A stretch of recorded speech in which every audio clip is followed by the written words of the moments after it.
उपासक को चाहिए कि जब कभी इन दो प्रकार के महापुरुषों का जो भ्रष्टाचरण या पिशाचाचरण, इन दोनों, तो दूर से प्रणाम करके, ना सानिध्य ना नजदीक ना चरण छूना, दूर से प्रणाम करके चल दे। इनके प्रति कभी अशुद्ध भावना भी न लावे, क्योंकि वहां क्षमा शब्द नहीं है। जैसे आग में क्षमा शब्द नहीं है, अगर आपने प्यार से भी स्पर्श किया तो दाहिका शक्ति जला देगी, और रोष से भी स्पर्श किया तो उसकी दाहिका शक्ति आपको जला देगी। सात्विक आचरण वाले महापुरुषों के द्वारा परम मंगल होता है, और वही सिद्धि प्राप्त करना उचित है। इस कोटि के ये सब भगवान शंकर स्वरूप हैं, इनको केवल प्रणाम है, ना इनके आचरण अनुकरणीय है, ना इनकी स्थिति परिचय में आ सकती है। तो कैसे सिद्ध हुआ जाए? श्री भगवान अर्जुन जी को कहते हैं कि जो यस्य सर्वे समारंभाः काम संकल्प वर्जिताः ज्ञानाग्निदग्ध कर्माणं तमाहुः पंडितम बुधाः। ये है आचार्य कोटि से सिद्ध हुए महापुरुषों का स्वभाव स्थिति। यस्य सर्वे समारंभाः काम संकल्प वर्जिता, जिनके संपूर्ण कर्म का आरंभ कामना से या संकल्प से नहीं होता है, स्वाभाविक। चलो परिक्रमा चलते हैं, तो ऐसा कर लिया, कोई संकल्प नहीं, कोई कामना नहीं कि बैठे बैठे कामना का चिंतन हुआ, इसका फल ये होगा, इसका फल। यस्य सर्वे समारंभा काम संकल्प वर्जिता, ना कोई कामना और ना कोई संकल्प, जिसके ऐसे कर्म होते हैं, कोई कामना नहीं, कोई संकल्प नहीं, और जो ज्ञानाग्नि के द्वारा जिनके कर्म भस्म हो चुके हैं, वो परम ज्ञानी, वो पंडित जन कहे जाते। पंडित जन में भगवत प्राप्त, पंडिता समदर्शिना, वो समदर्शी महात्मा को ही पंडित कहते हैं। जो विषयों का बार बार चिंतन होता है तो विषयों की कामना होती है, कामना से विषय भोग की इच्छा होती है। जो कामना हुई, संकल्प बना, विषय भोग, इसे संसारी पुरुष कहते हैं। ये बंधन युक्त पुरुष है। ध्यायतो विषयान पुंसा संगास्तेषु उपजायते संगात संजायते कामः कामा क्रोधो भी जायते क्रोधात् भवति सम्मोहा सम्मोहात् स्मृति विभ्रमा स्मृति भ्रंशात् बुद्धिनाशो बुद्धिनाशात् प्रणश्यति। ये सर्वनाश बंधन कारक बार बार विषयों का चिंतन, उनकी कामना, उनका संकल्प, चाहे वो जीवन में उपयोगी वस्तुएं हो, सुख देने वाली हो, उसकी कामना होती, उसका चिंतन होने पर उसका संकल्प बनता है, उनकी क्रिया होती, इसी में सारा संसार फंसा है।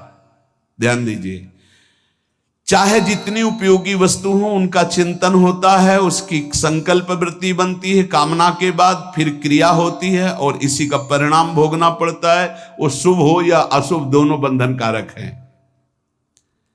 लेकिन जो महापुरुष हैं, निरंतर प्रभु के चिंतन में निमग्न हैं, तो उनका विषय चिंतन नहीं होता। इसीलिए कोई भी विषय भोग उनकी कामना से नहीं होते। भोजन सामने आ गया, पूर्वाभ्यास वश वो पाया जा रहा है।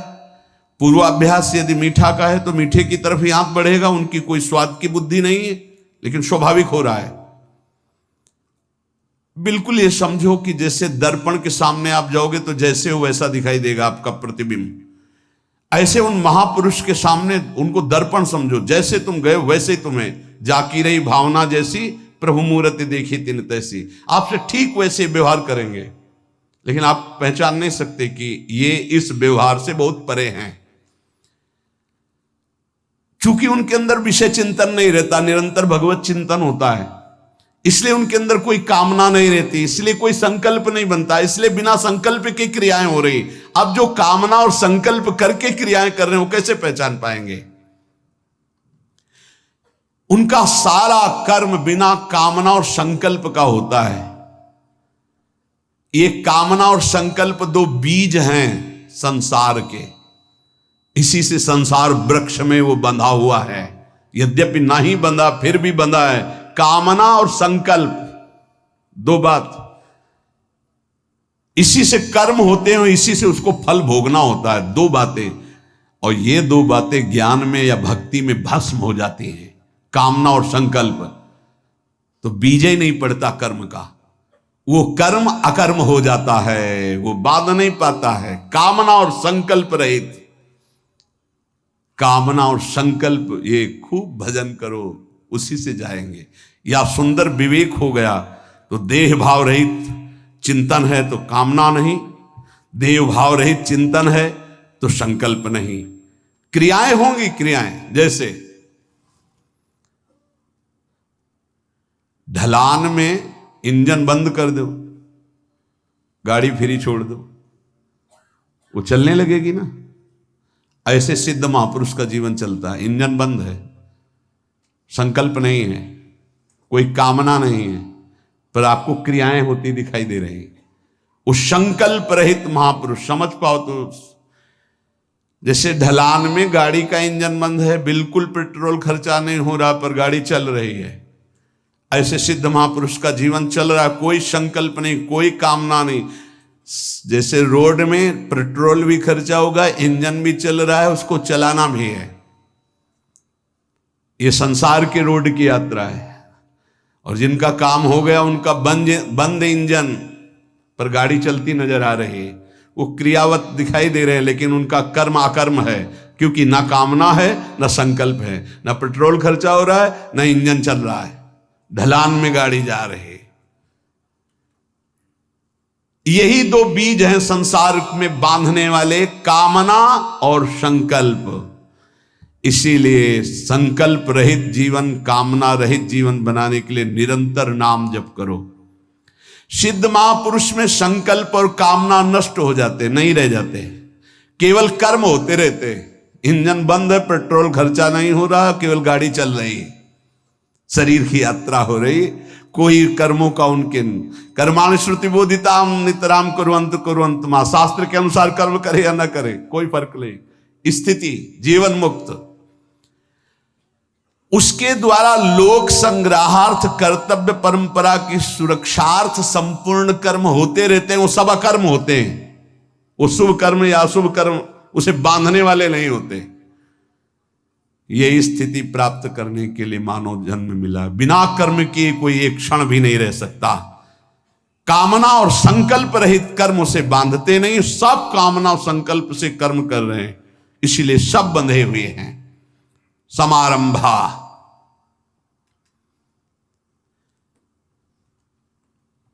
कह रहे कि ना कामना हो और ना कर्म करने की इच्छा हो, एक ये स्थिति होती है। ना कोई कामना है और ना कोई कर्म करने की इच्छा है, ये ज्यादा ठीक नहीं है। वो जैसे मोटर गैरेज में खड़ी है, ना इंजन चल रहा ना पहिया चल रहा है, नहीं, मोटर का प्रयोग चलने पे है, खड़ी है तो महत्व तो नहीं। न कामना है न कर्म है, ठीक नहीं। दूसरा है, कामना होती पर कर्म नहीं होती। मोटर चालू करने पर इंजन तो चलने लगता है पर पहिया नहीं चल रहे, खड़ी खड़ी स्टार्ट कर दो, ये भी ठीक नहीं। फालतू में पेट्रोल खर्चा हो रहा है, इंजन चल रहा है। कामना है, इंजन चल रहा है, पर कर्म नहीं, बैठे बैठे मनोरथ हो रहे हैं, ये भी ठीक नहीं। तीसरा, कामना होती है और कर्म भी होती है। मोटर भी चालू है और पहिया भी चालू, अर्थात रफ्तार से चल रही है, ये भी ठीक नहीं। क्यों? क्योंकि कामना से कर्म होते जाएंगे, कर्म से कामना होती जाएगी, ये तो सृष्टि का चक्र चलता ही रहेगा। बोले कामना नहीं है पर कर्म हो रहे हैं, बोले ये ठीक है। क्या? बोले निरापद ढलवा मार्ग है, इंजन बंद है, पेट्रोल का खर्चा नहीं पर गाड़ी चल रही, ये जरूरी है, ये सिद्ध महापुरुष भगवत प्राप्त की ऐसी स्थिति होती है कि कामना संकल्प रहित है पर कर्म हो रहे हैं। शायद समझ में आ रहा हो या ना आ रहा हो, क्योंकि गूढ़ विषय है, क्योंकि कामना और संकल्प में ये सब विचरण कर रहे, कैसे समझ पाएंगे। एक है जो कामना नहीं है और कर्म नहीं है, भगवान उनकी बड़ाई नहीं कर रहे। गाड़ी का प्रयोग क्या है? गाड़ी का प्रयोग है यात्रा होनी चाहिए, गैरेज में खड़े खड़े खराब हो जाएगी। शरीर का प्रयोग क्या है? जगत मंगल होना चाहिए। एक है कामना होती पर कर्म नहीं, बैठे बैठे मनोरथ कर रहे हैं, कोई कर्म ही नहीं कर रहे, तो बोले ये भी ठीक नहीं। एक है कामना भी होती है और कर्म भी होती है, बोले ये भी ठीक नहीं, क्योंकि कामना से कर्म, कर्म से कामना, कामना से कर्म, ये बंधन बना रहेगा। बोले ठीक क्या है? बोले कामना और संकल्प ना हो और कर्म हो, ये इंजन भी ना चले, पेट्रोल भी खर्चा ना हो, गाड़ी चल रही है। संकल्प कामना रहित भगवत चिंतन परायण महापुरुष से जो कर्म होते हैं वो जगत मंगल कारक होते हैं और वो उसके बंधन कारक नहीं होते। किसी को भी किंचन मात्र मंगल नहीं हो सकता। ये महापुरुष जगत मंगलमय होते, जिनकी ना कोई कामना है ना कोई संकल्प है और भागवतिक कर्म हो रहे जगत मंगल के लिए। चौथी अवस्था ये उत्तम मानी गई है कि कामना संकल्प ना हो और कर्म हो। सबसे उत्तम उपासक वही है जो कोई संकल्प नहीं करता। बोले संकल्प ले लिया है, अब जा रहे हैं अमुक जगह, हम अनुष्ठान करेंगे, प्राण रहेंगे कि नहीं रहेंगे तुम्हें क्या पता। संकल्प किस बात का? संकल्प इस बात का कि हम कोई संकल्प ही नहीं करेंगे, निरंतर भजन होगा। संकल्प केवल इस बात का कि हमारे अंदर कोई संकल्प ही विकल्प नहीं होगा। राधा राधा राधा, जब तक श्वास है तो राधा राधा चल रही। उत्तम उपासक वही है जिसके कोई कामना और संकल्प नहीं और भागवतिक कर्म हो रहे हैं। ऐसी अवस्था को भगवान ने सिद्ध महापुरुष कहा है, ज्ञानी कहा है, उसे पंडित कहा है। कोई कामना नहीं, कोई आपसे पूछा जाए कि आप ये सब क्यों कर रहे हैं, तो आपके पास उत्तर नहीं होना चाहिए। नहीं, भजन करते हैं, मंगल होगा, कल्याण होगा, ये सब सुनने वालों की बातें हैं, आपकी नहीं होनी चाहिए। आप भगवत मार्ग उपास, आप भजन क्यों करते हैं? ईमानदारी से खोजिए तो आपको उत्तर नहीं मिलना चाहिए। क्यों करते हैं पता नहीं। आप सेवा क्या चाहते हैं इससे? अगर पूछे कि वास्तविक क्या चाहते, तो यही चाहते हैं सेवा होती रहे। नहीं, इसका फल क्या है? यही सेवा होती रहे। भजन का फल क्या है? यही भजन होता रहे। आपके जीवन का फल क्या है? जीवन ऐसे ही व्यतीत हो, श्री धाम वृंदावन में प्रियाजू का यश गाते हैं। नहीं, इसका फल क्या है? यही फल है और कोई फल नहीं। कोई कामना नहीं, कोई संकल्प नहीं। समारंभा, महापुरुषों के द्वारा ऐसे कर्म होते हैं सुचारू रूप से सांगोपांग सबका मंगल करने वाले। कोई संकल्प नहीं, कोई कामना नहीं, सर्वे उसके द्वारा सब के सब कर्म संकल्प और कामना रहित होते। इसीलिए कोई नहीं जान पाता, नहीं जान पाता। जैसे आपसे बार बार आप ऐसा कर, आप ऐसा कर, आप ऐसा, उनको लगता कुछ तो है मेरे में, कुछ तो है ऐसा। इतना प्यार क्यों, इतना क्यों हमारे को बार बार याद किया जा रहा है? बार बार कुछ तो है। हाँ है, तुम्हारे ऊपर हरिजू की कृपा हुई है, इसलिए है कि तुम्हारा मंगल हो जाए। अब तुम भ्रमित मत हो जाओ, किसी संकल्प विकल्प के कार्यों में उलझ मत जाओ। तुम्हारा ये जन्म श्री जी को मिल जाए, बस हरिजू की कृपा है तुम पर, इसलिए बार बार।